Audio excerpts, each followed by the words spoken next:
Why, good morning. Welcome to Daily Focus. And I trust you had a great weekend and a wonderful Labor Day yesterday. I kind of got two for one yesterday. I got to celebrate Labor Day as well as my birthday, and they happened to fall on the same day. So I actually got the day off for my birthday and got to play golf and spend some time with family. It's wonderful. Well, we are in Matthew chapter 16, and Matthew chapter 16 introduces another wonderful reality about God's sovereignty. It reminds us God is in control. He controls every aspect of the universe. He holds it in the span of his hand. We look at the universe as massive, and it is. Light years. Light travels at 186,000 miles per second, and just our galaxy is light years across, and there are many, many, many, and who knows how many true galaxies in the universe. And yet God holds them in the span of his hand. God is very big. We are not. And one of the things that I love about planetariums is being able to see our solar system and be able to see how far away things are that we know about. And who knows how much of the universe is yet to be seen or discovered or may never be understood until eternity. But we do know this, that God is big and we are not. We are very, very small. We think we're something. The Bible teaches us to beware if you think you're something when you are nothing. We need to understand that life is about Christ. The ability to love lies within him. The privilege to live is a gift from God. And the responsibilities are part of a wonderful plan to participate in something bigger than any of us. So we should be grateful, not entitled, not demanding, but just grateful. One of the things that reminds us is that God is in control of the weather. Have I challenged you before? Probably, because I challenge myself with this all the time. Don't complain about the weather. You don't control it, and you can't change it. And the one who controls it and the one who can change it is God. So what does complaining do? Complaining says, God, you're not doing the right thing. Well, can I promise you? He is every time doing the right thing, whether it's right for us or we can see how it fits perfectly into our schedule or into our ideal is irrelevant. I promise you, if God sends it, it is right. If God allows it, it is necessary. For things that are bigger than you and I can understand. Why? Because God is bigger than us. And so here, the Pharisees also with Sadducees came, tempting, desiring him that he would show them a sign from heaven. Isn't it interesting that people who are self-centered always want you to prove something? Prove it. Why? Why? Right? And we know that people who come with an agenda want to put you on the defense, who want you to explain why you're going to do something or not going to do something. Why? And all they're doing is gathering data to further argue because they're not going to accept your answer anyway. They're not coming to understand. They're coming to persuade.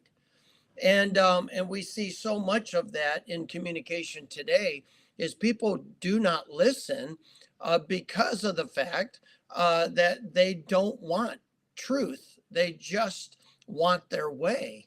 And all they're doing is asking questions to gather data to further their agenda.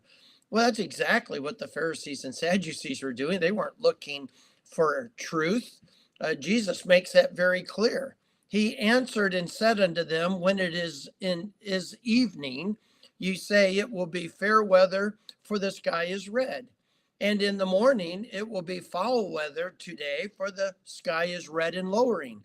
O ye hypocrites, you can discern the face of the sky, but can ye not discern the signs of the times?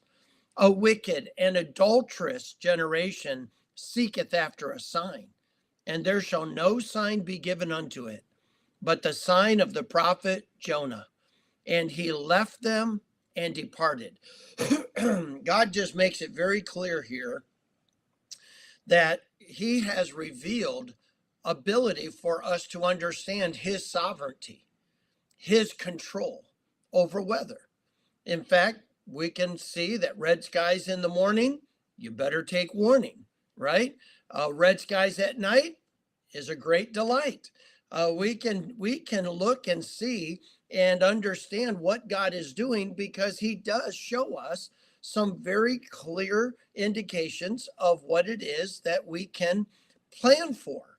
God does allow us some things. And he says to these Pharisees and Sadducees, do you not know who gives you that information?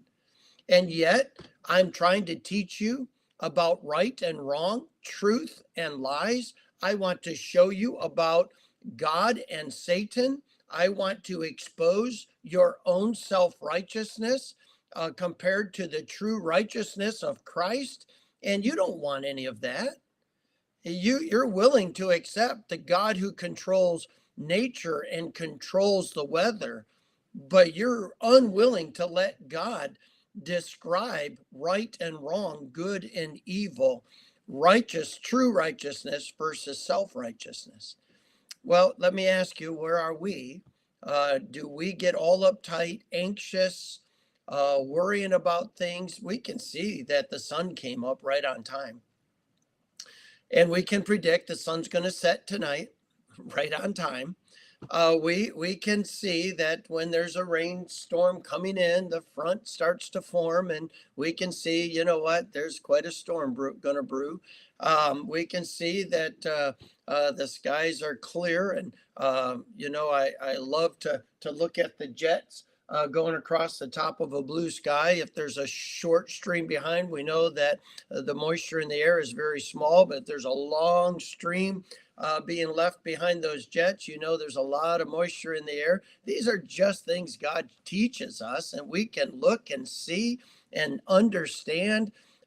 Can we not look and see and believe through the eye of faith that God has our situation under control? He has our circumstances under control. He has our life under control. All we have to do is submit to him. We just need to live by faith and trust him. We need to steward what he has given to us as a responsibility to steward and leave the rest to him. Stop trying to play God by being irresponsible with what he has told us to do and trying to dictate what we want him to do. The Pharisees tried that, and God said, listen, you need to understand that the life that is blessed of God is a life that believes and lives by faith in God. And these hypocrites pretended to be righteous when they just weren't. Maybe we should go to school and instead of, looking down on the Pharisees and Sadducees, which there's plenty to look at there, but instead of just browbeating them, maybe we should look and say, is there any of that in us? Is there any of a pretending to trust God, but then question him in all these certain situations? Let's not question God. Let's trust him and live by faith, knowing he is sovereign. He's in control. By grace, he's given to us responsibilities to steward. Let's be faithful in it. God bless you. I hope you have a great day. I'll look forward to seeing you.